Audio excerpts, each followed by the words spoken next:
एक महीने में हेमंत सोरेन का दूसरा पलामू दौरा। हेमंत सोरेन ने पलामू में 5132 युवाओं को सौंपा नियुक्ति पत्र। केंद्र पर लगाया सहयोग न करने का आरोप। मुख्यमंत्री हेमंत सोरेन ने आज पलामू के मेदिनी नगर पुलिस लाइन स्टेडियम में 5132 युवाओं को नियुक्ति पत्र सौंपा।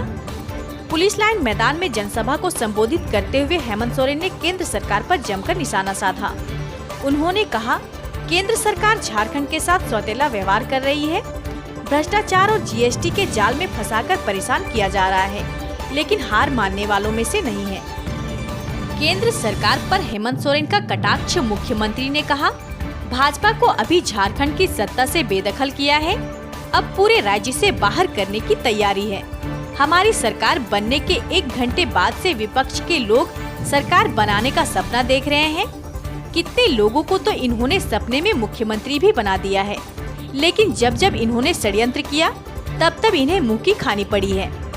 20 साल क्या किया बताएं ये विपक्ष में बैठे झारखंडी विरोधी लोग। दीमक की तरह चाट गए यह राज्य को।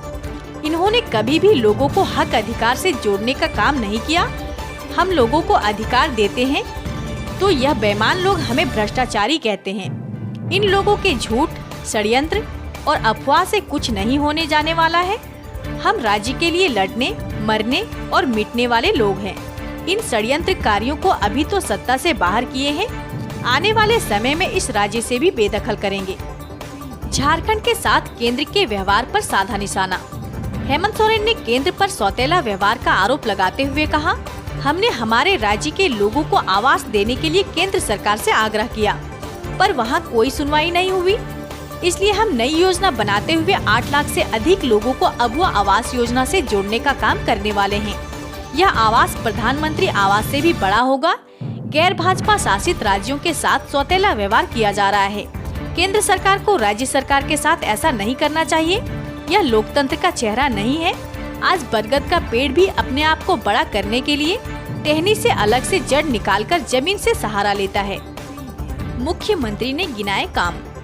मुख्यमंत्री ने अपने काम का हिसाब देते हुए कहा, हमने हजारों युवाओं को सरकारी नौकरी से जोड़ने का काम किया है। यह प्रक्रिया निरंतर जारी है। राज्यवासियों को 100 यूनिट तक मुफ्त बिजली भी दे रहे हैं। हम मुख्यमंत्री ग्राम गाड़ी योजना शुरू कर रहे हैं, जिससे लोगों को आवागमन में आसानी हो सके। सावित्रीबाई फूले किशोरी समृद्धि योजना से लाखों बेटियों को जोड़ा गया है। आप सभी से आह्वान है, बेटियों को खूब पढ़ाएं। आपकी सरकार आपके साथ है। नौजवान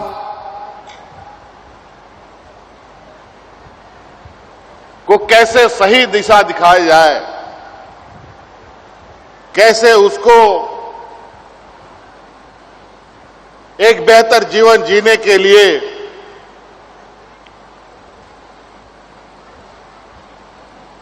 उसका मार्ग प्रशस्त करे, ये भी सरकार काम करती है। और कई लोग इतने काबिल भी होते हैं जो खुद से रोजगार भी खोज लेते हैं,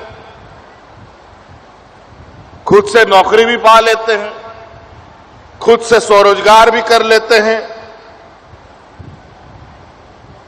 और अपने पैरों पर खड़ा हो जाते हैं।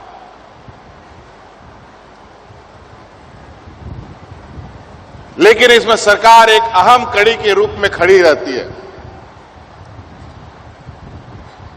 कि सरकार किस तरीके से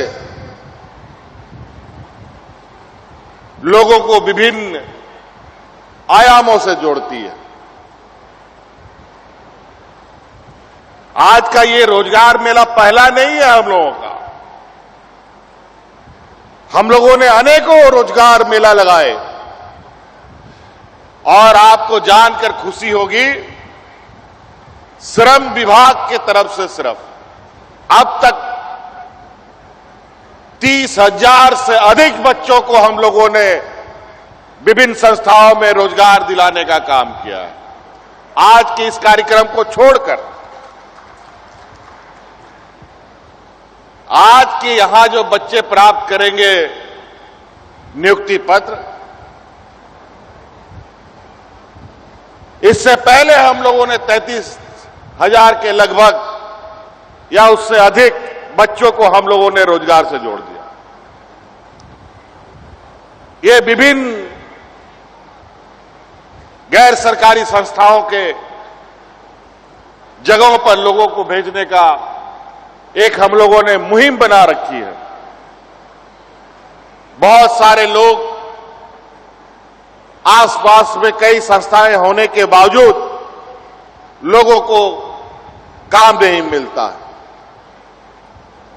तो सरकार अपने प्रयास से, आपको मालूम होगा कि सरकार ने कानून बनाया है कि इस राज्य में कोई भी संस्था काम करेगा, गैर सरकारी संस्था, उसमें 75% स्थानीय लोगों को रखना होगा। उसके तहत हम लोग ये कैंप लगा लगाकर बच्चों को, लोगों को रोजगार दिलाने का काम कर रहे हैं। आज आप लोगों को कितने तरीके से सरकारी नियुक्तियां अभी दुनिया भर की निकली है। जेपीएससी के माध्यम से, जेएसएससी के माध्यम से लगभग 33-40 हजार नियुक्तियां निकली है। 10-15 हजार पहले ही हम लोगों ने नियुक्तियां की है। 100 यूनिट बिजली गरीबों को हम लोग फ्री दे रहे हैं। आवास भी अब हम लोगों ने देना तय कर दिया। बच्चियों को, हाँ, विशेषकर थोड़ा महिला लोग यहां जो आई हैं, आप लोगों से आग्रह है कि गरीबी हम जानते हैं गरीबी है राज्य में, लेकिन अब आपका भाई, आपका बेटा, आपका दोस्त आज सत्ता का कुर्सी में है। अब बेटियों का चिंता करने का आप लोग को जरूरत नहीं है। नहीं तो 8वां 9वां क्लास पास होता है, आप लोग बच्चियों के लिए दूल्हा ढूंढने लगते हैं। आप चिंता मत कीजिए, अभी सावित्रीबाई फूले योजना से हम इनको जोड़ रहे हैं। लगभग 9 लाख बच्चियों को हमने जोड़ा है और आने वाला समय में 9 लाख बच्चियों को इंजीनियर, डॉक्टर, वकील बना करके अपने पैरों पर खड़ा करने का काम अब ये सरकार करेगी। उसका पूरा खर्चा राज्य सरकार उठाएगी, उनको कोचिंग भी कराएगी, उसको बढ़िया कॉलेज में पढ़ाएगी और कोचिंग के लिए भी पैसा राज्य सरकार देगी, रहने के लिए देगी, खाने के लिए देगी। हमारे ग्रामीणों को शहर आने जाने के लिए बहुत दिक्कत होता था। इक्का दुग्गा गाड़ी चलता था, किसी का प्राइवेट गाड़ी या एगो टेम्पू या तो एगो जीप या तो कोई एगो छोटा गाड़ी चलता था या एगो बड़ा गाड़ी चलता था। कोई हफ्ता में एक बार, कोई दिन में एक बार। अब हम लोगों ने तय किया है कि अब इस ग्रामीण क्षेत्र में आवागमन कैसे तेज हो। ग्रामीण क्षेत्र के हमारे ग्रामीण, चाहे वो किसान हो, चाहे वो मजदूर हो, चाहे वो नौजवान हो, चाहे वो कॉलेज में पढ़ने वाला छात्र छात्रा हो, इन लोग को आने जाने में सुगम कैसे हो, तो मुख्यमंत्री गाड़ी योजना हम प्रारंभ करने जा रहे हैं, जिसमें गांव देहात से बसें चलेंगी, जहां में बुजुर्ग लोग मुफ्त में चढ़ेगा, छात्र छात्राएं मुफ्त में चढ़ेंगी और महिलाओं को मुफ्त में चढ़ाया जाएगा। लगभग 101 करोड़ लोग इसमें मुफ्त सवारी करेंगे। 5,000 से अधिक युवाओं को नियुक्ति पत्र सौंपा गया। इसके लिए निरंतर सरकार का प्रयास जारी ही है। एक और बड़ी घोषणा जो है वो पारंपरिक नृत्य और जो संगीत यानी कि जो स्वागत करते हैं उनके लिए भी सरकार सोच रही है। बिल्कुल, अब इतना मेहनत करते हैं ये लोग, इनको भी सम्मान मिलना चाहिए और देश दुनिया अपनी इस परंपरा को कैरी फॉरवर्ड करता है, तो स्वाभाविक है उसे जीवंत रखने का भी एक उपाय होना चाहिए। तो इसको लेकर के भी हम लोग कोई निर्णय आगे लेके करेंगे ताकि ये सब और उत्साहित होकर के अपने परंपरा को जोड़ कर रख सकें।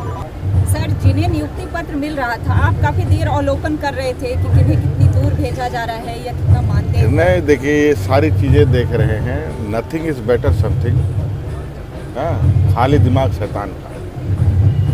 तो आदमी को क्यों ऐसे आप छोड़े? तो आज खुशी से वो लोग भी जा रहे हैं और वो आखिरी पड़ाव नहीं ना है। आप जिस चैनल में हैं ये कोई जरूरी नहीं है कल आप उस चैनल पर रहें, कल आप दूसरे चैनल में जाएंगे। तो वो एक पड़ाव है और हम लोग इसके लिए निरंतर इसको, हम लोग का ये एक पोर्टल बना हुआ है जिसके माध्यम से इनको हम लोग नज़र रखते हैं और समय समय पर इनकी सूद भी ली जाती है।